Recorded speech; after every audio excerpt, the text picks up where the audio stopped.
Issue 34. We start out with a fake out where it looks like Uncle Chuck and the robot dog are being electrocuted in front of Sonic, but because it's the first panel of the comic, obviously nothing important like that's gonna happen. So instead, it's immediately revealed that they are just being submitted to a failed attempt at a de-roboticization process by Rotor. Uncle Chuck tries to look on the bright side by saying that because they're robots, they don't get tired anymore, even though it doesn't make too much sense since even electronics needs to be recharged and rests after a while of use. Like, even with computers, if you leave them on for too long, bad stuff starts to happen, and they don't even need to be recharged. After Rotor asks to run another test on them, we cut to Robotnik being the leader of a huge fighting force of robots that look like regular soldiers, wearing a military jacket that looks infinitely better than his regular clothing, which I've already forgotten what it looks like. Why is Snively so surprised and startled by this? Shouldn't he be used to Eggman leading armies by now?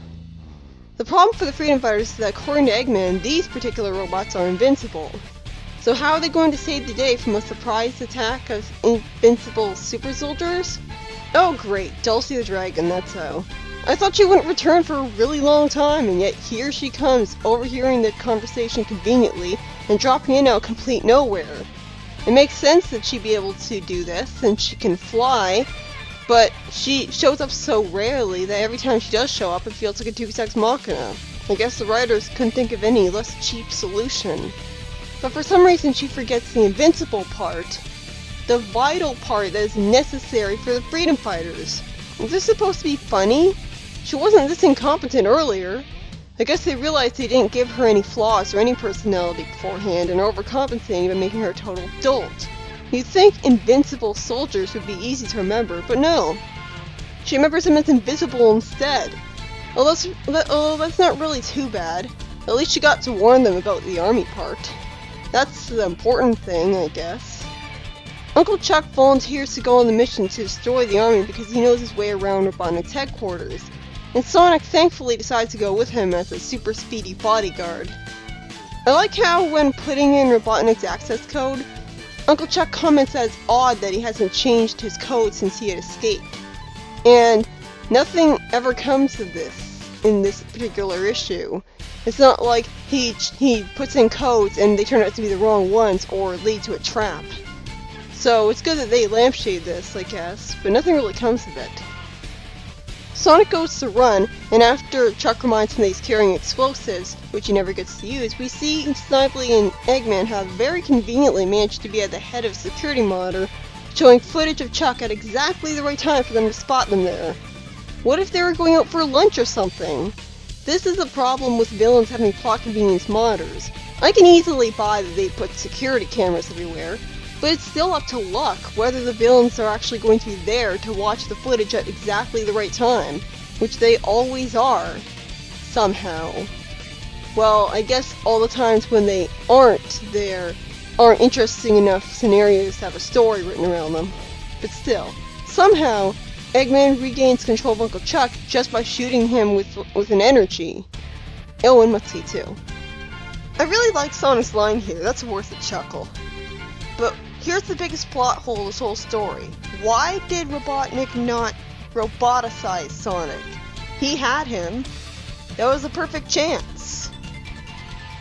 Fortunately, Bunny, Antoine, and Tails make themselves useful by warning Sally that they had waited outside Robotropolis for hours and there was no sign of Sonic and Chuck.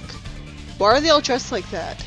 And what's the point of sending all three of them? Why not just send one?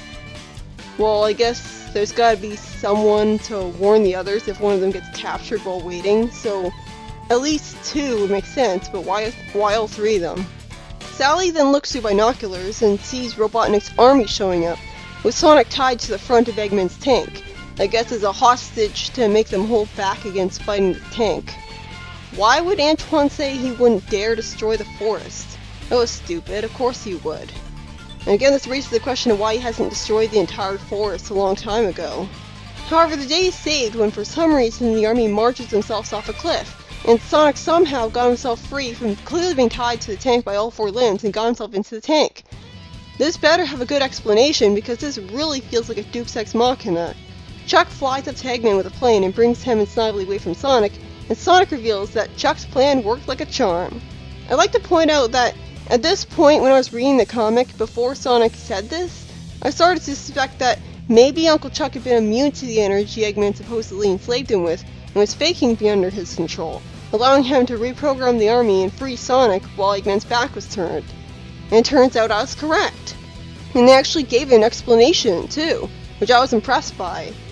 Rotor had inserted a neuro overrider into the brains of Uncle Chuck and Mutsky the last time he tested them, and the text at the bottom of the panel says it was the same one that he tried to use on Sally to keep her free will during her plan to turn into a robot and sabotage Eggman. So we have a double whammy when it comes to Chekhov's guns. We have Rotor reusing a device from an earlier story instead of throwing it away, which makes perfect sense, and we have that test Rotor mentioned at the start of the story being helpful. It's smart of Rotor to have done this instead of assuming he could send Uncle Chuck to Eggman's base with no negative repercussions from tempting fate. This is much better of a plot resolution than Dulcie coming in and saving the day out of nowhere. Although I can't help but wonder, if the super soldiers were really invincible, why were they destroyed from falling off a cliff instead of just continuing to work? Maybe Eggman overestimated their well-madeness, but he made them, didn't he? Wouldn't he know? Tails saying Uncle Chuck and Muskie were only pretending to be robots was stupid though, since they were robots before. I guess he only defines robot as someone working for Eggman who's made of metal. And how the hell did Muskie know to pretend to be against Sonic? He's just a dog. You can't train a dog to do that so easily, can you? It's not like it can speak English and understand the command to do that. And it's not like he can bribe him with treats because a dog can't eat a treat when it's a robot dog. If they don't need to sleep anymore, then they wouldn't need to eat either. Why isn't the robot dog miserable from not being allowed to eat anymore, not understanding why? Did Uncle Chuck reprogram him too, to make him willing to go along with the plan? Or maybe I'm just underestimating how well you can train a dog. Also, Rotor looks like a cute and adorable plushie or something in this panel, so I'm not sure why. He looks like he's been changed into a much younger kid. It's also explained that Uncle Chuck had loosened Sonic's shackles enough that it only looked like he was captured and held to the tank, explaining how he was able to get free. Oh, I love this. Not so fun having your friends make secret plans behind your back now, is it, Sally? How does that feel? You know, like when you made the plan about turning yourself into a robot to get Eggman's technology and use it against them? Wasn't so fun for your friends not knowing that you were doing that, huh? I just love this, really. You know, usually when I call her a self-righteous hypocrite, I don't really mean the hypocrite part, it's just for emphasis. But here, oh yeah, she's definitely a hypocrite. She doesn't even acknowledge that, you know, this is how I make other people feel when I make them worry about my secret plans. So it just kind of, well, at least it shows that she's a flawed character, you know. That she doesn't realize this, that she isn't entirely self-aware. And I really like how it's revealed that Eggman still thinks Chuck and Muskie are on his side, allowing the two of them to be useful to the Freedom Fighters by working as spies. Now for the Knuckles story, and they actually pointed out that Archimedes is basically playing hide and seek. I didn't expect that to be lampshaded. Still, the first few panels of the story are complete filler, just consisting of Knuckles monologuing to himself about stuff he already said and we already know. Why is he even saying this? He finally reaches the mountain and explains to the audience that his father had told him about that peak being magically created and the way things used to be before Great Betrayal. We get a flashback to old advanced echidnas, and just like I said, of course they actually did spot the comet because they have astronomers that monitor the skies for that. So I have to ask, why the hell did Athari say that they were too busy to notice that comet until it was too late? They clearly did notice it in time. It's the end of the world. No, it's the end of your society.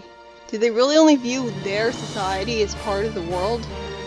I don't understand why people with such advanced technology wouldn't have been able to just destroy the comet with a laser, or like blast it away, or change its orbit, instead of having to move their entire society up into the sky. Also, this whole story is feeling like filler right now, because I'm just getting reiterated to me what Theory already told Tails about. The only new thing I learned about was that mountain being magically created, somehow by the island rising up, and a great betrayal happening. And it is nice to see this backstory from the perspective of the actual ancient civilians, though. I like that at least. Also, there isn't a third story after this one. I checked. So for once, I got the entire issue in one downloaded video. Yay! Freaking finally. The first story was written by Angelo, and because of the copious use of Chekhov's gun, I liked it. The whole use of taking advantage of elements introduced earlier on as a much more logical tools for the characters to save the day. It's always an example of brilliant writing compared to just having a Deus Ex Machina come out of nowhere. And it really made Chuck feel like a true genius by having to think of a plan like this, as well as real smart forward thinking to give him protection from being put under Eggman's control again. Only problems I have are nitpicks. Why are Bunny and Twan Tails dressed in black just because they went to Robotropolis when then being Mobians alone would make them stand out? How was Mutsuki, a dumb animal, able to be trained to pretend to hate Sonic? And most importantly, how the hell was Eggman expecting to return robots under his control just by blasting electricity at them? It looks like it covered their entire bodies, which would damage them, rather than just shooting it into their heads. It's magic, I guess. It's a magic beam. This was a great story. I was even able to forgive Dulcie being in the story, even if she was very convenient to have actually been there for once at that exact time. At least they gave her an actual character this time around, being forgetful, but still able to fly and whatnot, so she's still useful. And the second story was of course by Mike Kantovic and Ken Penders, but aside from giving us the echidna's perspective on the floating island's origin, it feels like filler because it just reiterates what we already know. All it really did was have Knuckles reach the mountain, which could have happened off screen just fine, so again, the story could have been skipped, and explain that the mountain was created by the island floating upwards in the first place. Somehow. And even then we aren't told how a mountain would be created that way. It was pointless. And because it was long enough to be an actual story this time, it just ate up space in the comic that could have been dedicated to a story that didn't entirely consist of repeating exposition. I'm fine with exposition, as long as it's at least new information. But all in all, I really liked this issue.